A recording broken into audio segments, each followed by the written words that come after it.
have talked about a lot of weird stuff on this channel, but this story may just be a little too weird for YouTube, but we're going to try to talk about it anyway, so let's just see how this goes. Now, some of you all probably already know this. I talk about it all the time, but I am a huge collector.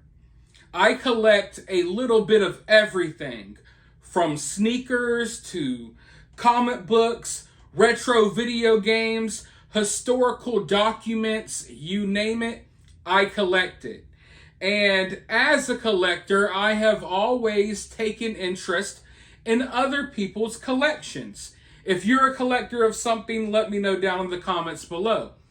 But as a collector, sometimes you come across people with some really weird collections, and let me tell you, no one has weirder collections than some of these more prominent, rich, powerful people and celebrities, and you name it. Some of these collections you may know of, but did you guys know that there is a market for body parts from famous people? Like, think of a famous historical figure throughout history. Chances are pieces of their body are out here on the collector's market. Some of them aren't even that expensive, but it's usually the weird, sadistic, higher up, elite type of people who collect this stuff. Now, I know some of you are probably thinking, what in the hell is Cinema Shogun talking about? This is not true. This is something out of a horror movie. No, it's real. Yes, think of a historical figure. And I am telling you right now, there is somewhere where you can go and buy a piece of their body.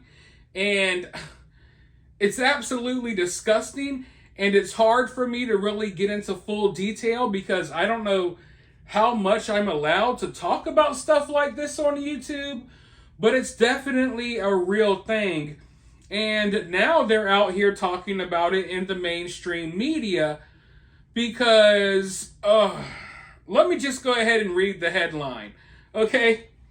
Napoleon's 1.5-inch penis, last known to be in the possession of a New Jersey urologist's daughter. So yes, Napoleon Bonaparte. I'm sure most of you all have heard of him. His penis has been on the collector's market for hundreds of years.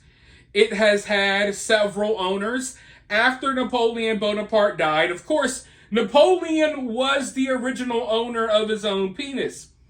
After he died, it was snipped off, and it has been kind of passing hands ever since. Once again, I know this sounds crazy, but I assure you this is real. Let's go ahead and dive into this article and figure out what in the hell is going on here. Napoleon's 1.5-inch long penis, last known to be in the possession of New Jersey urologist's daughter. Here is a short history lesson. French Emperor Napoleon Bonaparte died 203 years ago on May 5th. But his legendarily petite privates were last known to be in the hands of an Englewood, New Jersey resident. The penis belonged to Evan Latimer, whose renowned urologist dad beat out stiff competition at a Paris auction in 1977 to buy the penis for $3,000. He bought it. He never showed it to anyone. He never told anyone. He just took it and put it under his desk, and there it was. Dr. John K. Latimer, who did extensive research on the Abraham Lincoln and John F. Kennedy's assassinations, died in 2007 at age 92. Evan Latimer, now 75, declined to comment on the famous French member of the family when reached out to. As legend has it, a resentful doctor supposedly snipped the 1.5-inch long penis during the 5'5" ruler's autopsy. The post-mortem was carried out by Napoleon's doctor, Francisco Automarchi in front of 17 witnesses, according to the NYC writer Tori Peritet, who wrote the 2008 book Napoleon's Privates, 2,500 Years of History Unzipped. The penis is then said to have been part of a collection of items owned by the priest who administered Napoleon's last rites. Ab Angus Paul Viganali, eventually passing through his family, Peritet, or whatever his name is. Napoleon's pistol warrior was among relics bought by American rare books dealer A.S.W. Rosenbach in 1924 and displayed at the Museum of French Art in Manhattan in 1927. It was eventually auctioned off in Paris in 1977 and bought by Evan Latimer's father, a professor of urology at Columbia University. Evan Latimer has kept private for the most part on the kinky keepsake. Peritet had the rare privilege of seeing little Napoleon about 10 years ago in Inglewood. It was a fascinating moment. She hadn't looked at it for years. It was in a FedEx box. The legend was the doctor kept it under his bed, the writer explained. It had been air dried, so no one is going to look so great after 200 years. It was like a little baby's finger. It's always compared to beef jerky. It's sort of dried out. Here are the whereabouts of some other A-list body parts. Ludwig van Beethoven's ear bones are now at the Ira F. Brilliant Center for Beethoven Studies at California's San Jose State University. Lincoln's skull fragments can be found at the National Museum of Health and Medicine in Washington, D.C. Galileo Galilei's finger can be found at the Museum of the History of Science in Florence, Italy. Thomas Edison's last breath was captured in a glass tube that is now at Henry Ford Museum in Michigan. Albert Einstein's brain is at the Mutter Museum in Philadelphia. And those are just a few famous body parts that have been on the collector's market that are now being displayed and shown off at museums. But I assure you, there are even more on the market currently floating around. And I wouldn't be surprised if some of your favorite celebrities may be in possession of some of these body parts. But how weird is that? Like, I don't know how... What?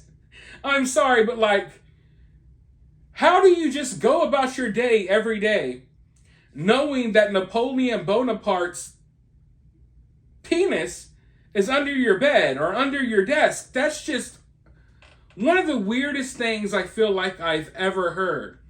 And the fact that this thing has been passed around by so many people over the years. You know what I mean? Like, and I'm a collector. So I understand how, the importance of preserving a collectible. Like, for instance, now they have grading, like with this right here. It's a VHS tape that they encapsulate in plastic and they grade it. And the capsule that it's in will stop it from aging with time. You know what I'm saying? So I get it, but I don't get it. I definitely I don't get the collecting the penis part. You know what I mean? I get preserving a collectible and passing it down generation to generation as it increases in value. But I don't get collecting human penises and passing it down. Like, wouldn't that be one hell of an inheritance? Let's say your grandpa passes away. You're thinking that he left behind, a house or a huge chunk of money for you. And you find out that, oh, wait, Grandpa left me behind this dried up, shriveled thing in this box. What is this? It looks like a piece of beef jerky. But little do you know, Grandpa just left you behind a freaking $100,000 shriveled up 200-year-old penis that you could be out here selling. You know what I mean? Like there has to be some type of explanation.